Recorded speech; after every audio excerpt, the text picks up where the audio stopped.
ये सरकार हवा कुछ बनाती है, करती कुछ है। जो मौतों के आंकड़े लोग चिल्ला रहे हैं, मिसिंग कितने हैं, कोई गिनती नहीं कितने लोग मिसिंग हैं। प्रेजेंटेशन बेस्ट अगर कोई कर सकता है इस पूरे देश में तो भाजपा कर सकती है, लेकिन उसका इम्प्लीमेंटेशन अगर कोई कर सकता है तो वो समाजवादी लोग कर सकते हैं। दूसरा कोई देश में राजनीतिक दल नहीं है। मोदी सरकार 3.0 का आज दूसरा बजट पेश हुआ है। वित्त मंत्री निर्मला सीतारमण ने 8वीं बार बजट पेश करा है। हमारे साथ बात करने के लिए समाजवादी पार्टी के राष्ट्रीय प्रवक्ता मनोज यादव जी मौजूद हैं। मनोज जी, बजट पेश करा है निर्मला सीतारमण जी ने, कैसे देखते हैं इस बजट को, क्या कुछ कहेंगे?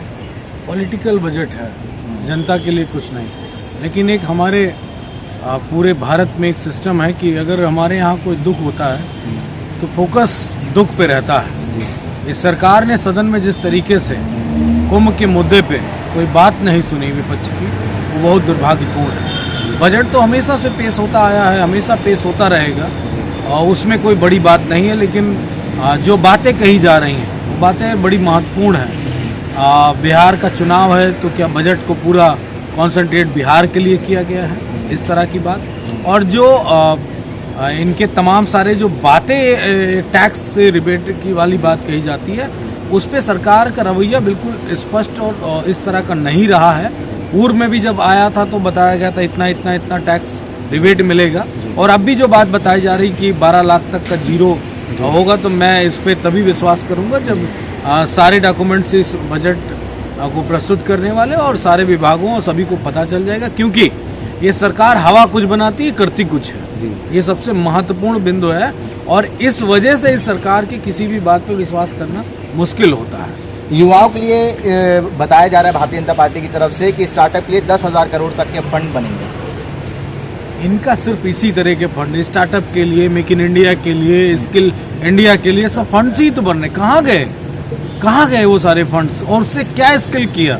बेरोजगारी के आंकड़े में क्या कमी आई, ये बताए ना सरकार। ये सरकार से पूछा जाता है। वैसे एक चीज बताऊं, प्रेजेंटेशन बेस्ट अगर कोई कर सकता है इस पूरे देश में तो भाजपा कर सकती है, लेकिन उसका इम्प्लीमेंटेशन अगर कोई कर सकता है तो वो समाजवादी लोग कर सकते हैं। दूसरा कोई देश में राजनीतिक दल नहीं है। जो समाजवादी विचारधारा के हैं वो इम्प्लीमेंटेशन करना जानते हैं, क्योंकि उनकी इच्छा शक्ति जो कहते हैं वो करने की है।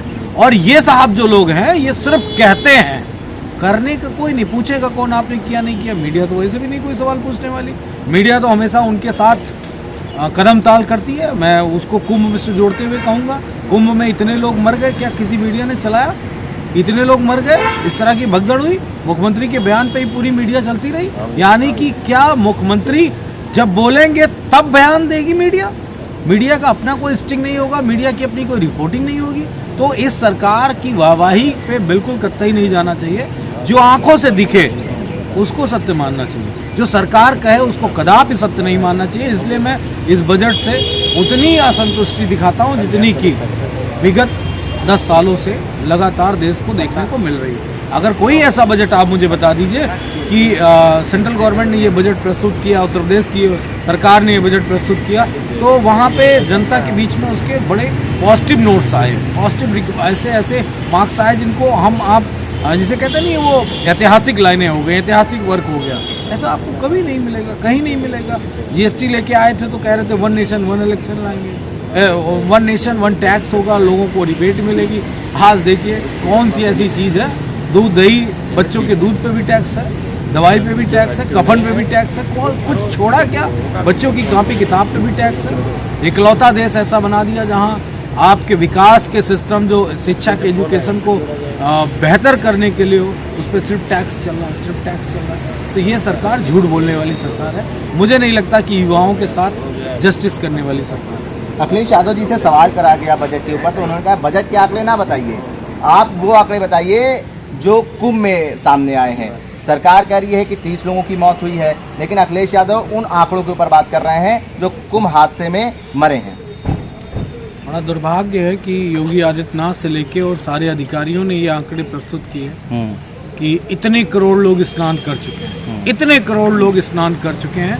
उनके एआई सिस्टम और उनके तमाम कैमरे के विजुअल के आधार पे वो पता नहीं कैसे सर गिन रहे थे। लेकिन जो मौतों के आंकड़े लोग चिल्ला रहे हैं, मिसिंग कितने हैं, कोई गिनती नहीं कितने लोग मिसिंग हैं, कोई व्यवस्था नहीं, कोई डाटा नहीं उसका। और उस डाटा ना होने की वजह से आदरणीय राष्ट्राध्यक्ष जी लगातार ये बात पूछ रहे हैं कि आप कब बताओगे, कि कितने लोग मिसिंग हैं, जो लोगों के माँ बाप नहीं मिल रहे हैं वो कहाँ चले गए, क्या वो कोई बॉर्डर पे थे क्या कि दूसरे देश ने उन लोगों को अपने देश में बंदी बना लिया, कोई ऐसी स्थिति क्या?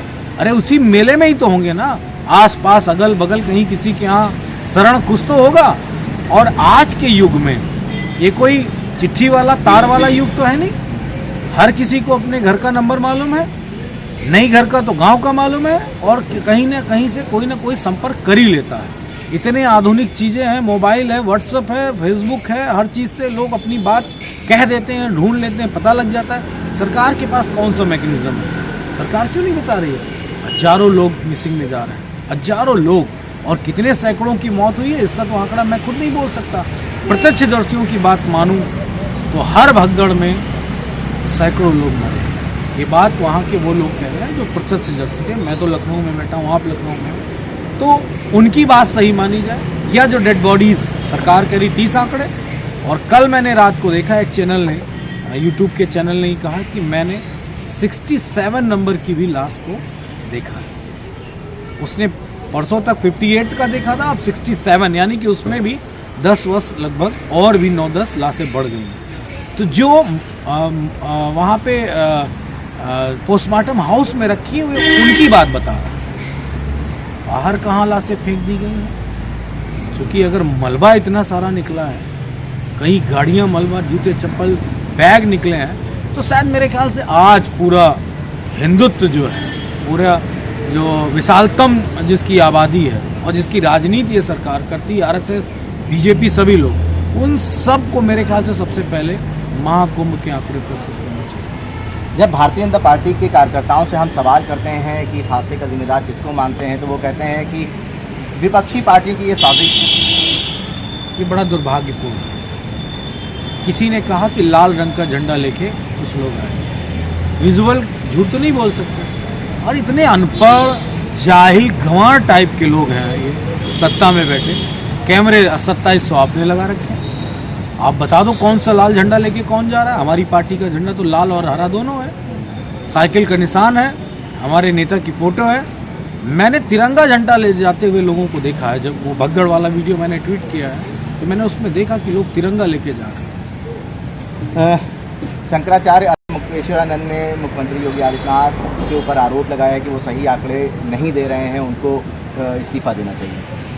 भगदड़ बहुत सारे सरकारों के बहुत सारे कामकाजों में हुए, किसी ने इस तरह कभी सवाल नहीं उठाया, किसी मुख्यमंत्री पे इस तरह की बात नहीं कही। हाँ, घटना होती है, बहुत भीड़ है, हो सकता है, ये बड़ा नेचुरल सी बात है कि हो सकता है कोई घटना घटित हो गई, लेकिन घटना के बाद जो चीज़ें अंडर टेबल की गई हैं, जो कवरअप किया गया है, वो दुर्भाग्यपूर्ण। अगर हर मरने वाली की आइडेंटिफाई हो जाता कि ये अमुक व्यक्ति, इतने लोगों की जाने गई और सरकार उन सब की मदद कर देती, तो एक विश्वास जगता, ये एक बात आती कि कम से कम हाँ ये लोग हैं, सरकार ऐसी है जो हर हिंदुत्व को धारण करने वाला हिंदू जो मरा है उसकी जान माल की रक्षा सरकार करना चाहती है। अब बताओ, वहाँ कोई मुसलमान नहीं था, वहाँ कोई सिख नहीं था, कोई ईसाई नहीं था, मरने वालों में कोई बौद्ध पारसी नहीं था, कोई अंग्रेज नहीं था, मरने वाले कौन है?